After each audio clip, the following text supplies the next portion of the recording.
दोस्तों इस वीडियो में हम लोग ये जानेंगे कि इलेक्ट्रीशियन कैसे बने, इलेक्ट्रीशियन बनने के लिए क्या योग्यता होना चाहिए।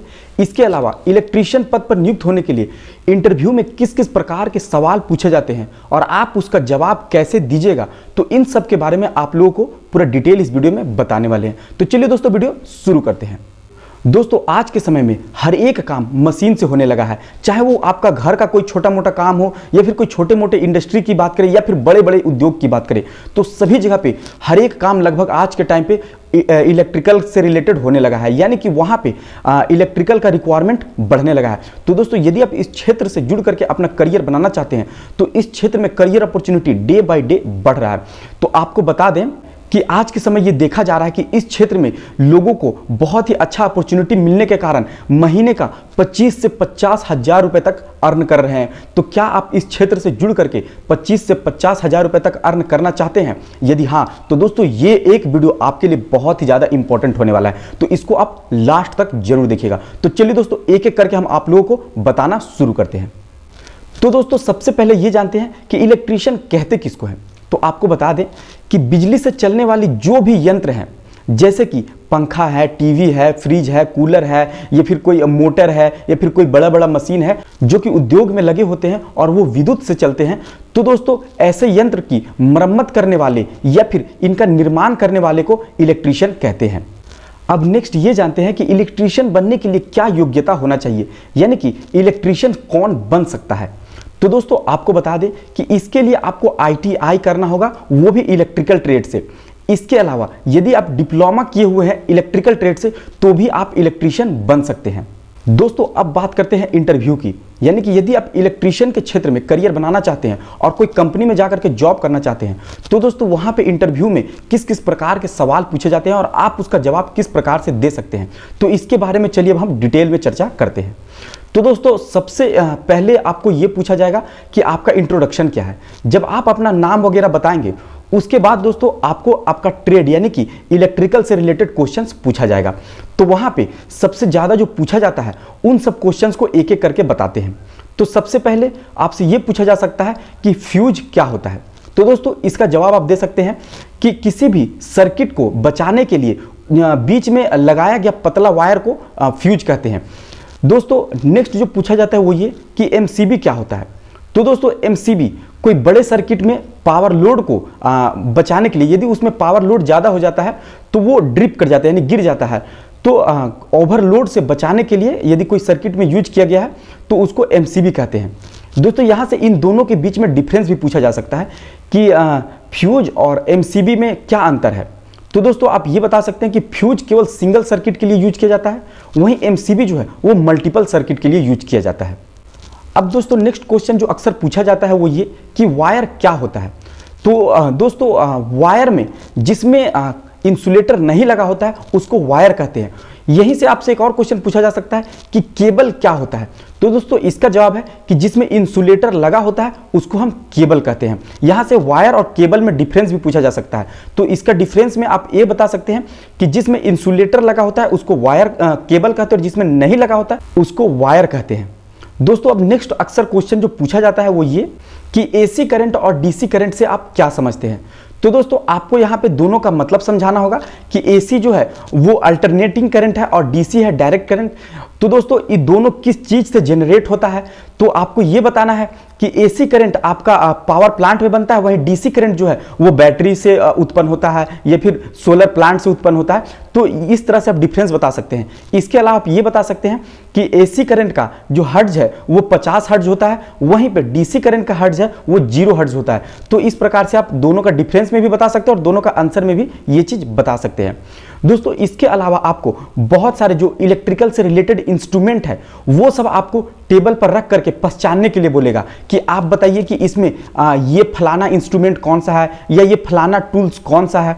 उसके बाद आपसे ये भी डायरेक्ट उठा करके पूछेगा कि आप ये देख रहे हैं तो ये क्या है और इसका यूजेज क्या है।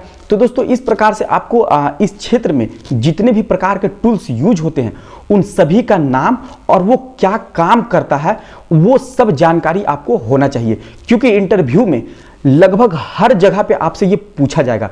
क्योंकि दोस्तों ये माना जाता है कि आपको यदि यंत्र का या फिर आप टूल्स का पहचान ही नहीं कर पाते हैं तो आप काम कैसे करेंगे, यानी कि आपको इस क्षेत्र का ज्ञान नहीं है, ये इंटरव्यूअर तुरंत समझ जाएगा।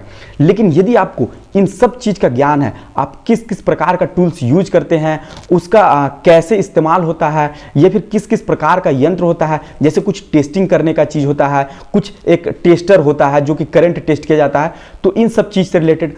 इसके अलावा दोस्तों आपसे यह पूछा जाएगा कि इलेक्ट्रिकल काम के दौरान एक वर्कर को किस प्रकार का सेफ्टी बरतना चाहिए। तो दोस्तों इसका जवाब आप कुछ इस प्रकार से दे सकते हैं कि सबसे पहले सिर पे हेलमेट रखना है, हाथ में इंसुलेटिंग ग्लव्स पहन के रखना है, पैर में जूता पहन के रखना है ताकि डायरेक्ट अर्थिंग मेरे बॉडी से ना बन पाए। तो दोस्तों ये सब आप बता सकते हैं, क्योंकि यदि आप इंसुलेटिंग जो ग्लव्स है अगर ये सब का नाम नहीं लेंगे तो दोस्तों आपका इंटरव्यू कमजोर हो जाएगा और आपका फेल होने का चांसेस बढ़ जाएगा। तो दोस्तों आप ये 2-3 पॉइंट शॉर्टकट में बता सकते हैं। दोस्तों अब नेक्स्ट क्वेश्चन जो अक्सर पूछा जाता है वो ये कि ओम्स लॉ क्या होता है। तो दोस्तों इसका आप डायरेक्ट सूत्र बता करके भी, जो कि V = IR होता है, इस प्रकार से भी आप जवाब दे सकते हैं। इन सब के अलावा जो अक्सर पूछा जाता है वो ये कि पैरेलल और सीरीज वायरिंग में आप क्या समझते हैं। तो दोस्तों पैरेलल वायरिंग में किस किस प्रकार से होता है और उसमें वोल्टेज और करंट का फ्लो कैसे होता है ये आपको बताना है। वहीं सीरीज में वोल्टेज और वायरिंग किस किस प्रकार से होता है, वहीं सीरीज वायरिंग किस जगह पे होता है और पैरेलल वायरिंग किस जगह पे होता है, तो आप ये बता करके भी इसका जवाब आप दे सकते हैं। दोस्तों अब नेक्स्ट क्वेश्चन जो अक्सर पूछा जाता है वो ये कि रेसिस्टेंस क्या होता है। तो दोस्तों आप इसका जवाब कुछ इस प्रकार से दे सकते हैं कि करंट फ्लो को जो रोकता है उसको हम रेसिस्टेंस कहते हैं। आपसे यहाँ पे रेसिस्टेंस का यूज भी पूछा जा सकता है। इन सब के अलावा आपसे कुछ यूनिट भी पूछा जा सकता है, जैसे कि करंट का यूनिट क्या होता है, तो इसका यूनिट होता है एम्पियर। वहीं वोल्टेज का यूनिट क्या होता है, तो इसका यूनिट होता है वोल्ट। तो दोस्तों जितने भी यूनिट होते हैं वो सब आपको याद कर लेना है। तो दोस्तों ये पूरा डिटेल जानकारी रहा कि आप इस क्षेत्र में कैसे करियर बना सकते हैं, करियर बनाने के लिए क्या योग्यता होना चाहिए, इसके अलावा इंटरव्यू में किस किस प्रकार के सवाल पूछे जाते हैं और आप कैसे जवाब दे सकते हैं। दोस्तों हमने जितना भी क्वेश्चंस आपको इस वीडियो में बताया ये मोस्ट इंपॉर्टेंट क्वेश्चन है जो कि लगभग सभी इंटरव्यू में पूछा जाता है, लेकिन इसके अलावा भी आपको कुछ और क्वेश्चंस प्रैक्टिस करके जाना होगा।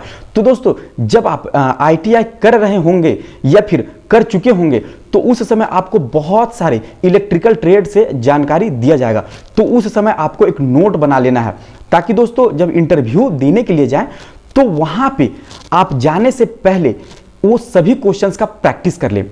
तो दोस्तों यदि ये जानकारी आपको अच्छा लगा होगा तो वीडियो को जरूर लाइक कर दीजिएगा।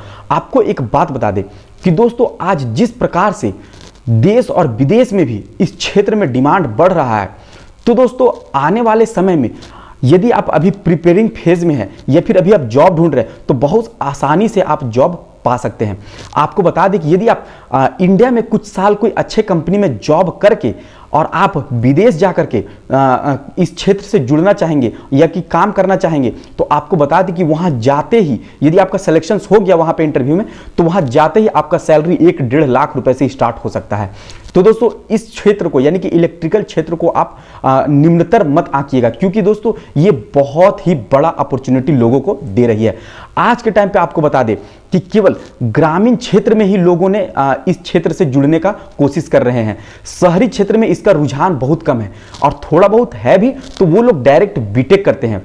दोस्तों आपको पता होगा कि बड़े लेवल का नौकरी कितना ज्यादा है, बहुत ही कम है जो कि बड़े लेवल का नौकरी है। दोस्तों सबसे ज्यादा जो रोजगार मिलता है वो निचला स्तर पे मिलता है और ITI करके जो लोग जाते हैं वो लोग निचले स्तर से ही जुड़ते हैं। और आप यदि ITI किए हैं या फिर कर रहे हैं या करने के बारे में सोच रहे हैं तो दोस्तों बहुत ही आप अच्छा काम अपने लाइफ में कर चुके हैं। तो दोस्तों आप इस क्षेत्र में अपना करियर को एक ऊंची उड़ान दीजिए और अपना जो जीवन है उसको सुरक्षित बनाइए। और दोस्तों यदि आपको लगता है कि कोई इंपॉर्टेंट पॉइंट मेरे से छूट गया है तो आप कमेंट करके जरूर बताइएगा। इसके अलावा यदि आपके मन में कोई सवाल है तो भी आप कमेंट करके जरूर पूछिएगा। तो दोस्तों नेक्स्ट आप किस टॉपिक के ऊपर वीडियो देखना चाहते हैं ये भी आप कमेंट करके बताइएगा ताकि हम अच्छे रिसर्च के साथ में वो वीडियो आप लोगों के लिए ला सके। तो दोस्तों चलिए मिलते हैं नेक्स्ट वीडियो में कोई नए टॉपिक के साथ में, तब तक के लिए धन्यवाद।